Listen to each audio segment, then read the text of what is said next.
大家好啊！我今日嚟介紹我哋組食物庫存嘅 app。咁我哋首先撳入第一個掣，睇下佢係咩嚟先。好，咁而家撳入咗去啦。咁呢度分別就有蔬菜、零食，即係蔬果啦，唔可以話蔬菜。罐頭、罐裝飲品、麵包同埋肉類嘅。咁我哋首先撳入咗蔬果嗰度先。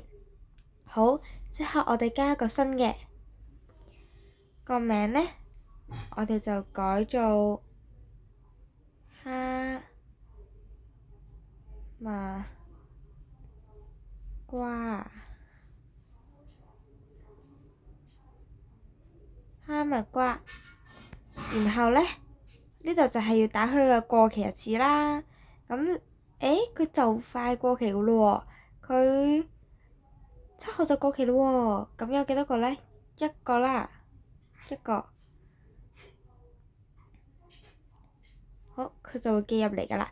咁如果你喺7號之前已經食咗，咁你就可以撳呢個 us。OK，咁唔好意思，撳錯掣。咁如果我哋已經加咗個哈密瓜入去，咁呢度係會有個記錄顯示翻哈密瓜嘅。咁我哋啱啱嗰一個啦，望下條線係1度嘅。OK，之後呢，呢度有好多唔同嘅數據分析啦，例如呢度有哈密瓜、Apple 蘋果兩個一樣噶啦，生菜同菜心佢有顯示個數量嘅，下面一樣啦，有飲品，有嘢食啦，例如呢度有杯麵啦，同埋呢啲零食啊，仲有肉類嘅。好，冇錯啦。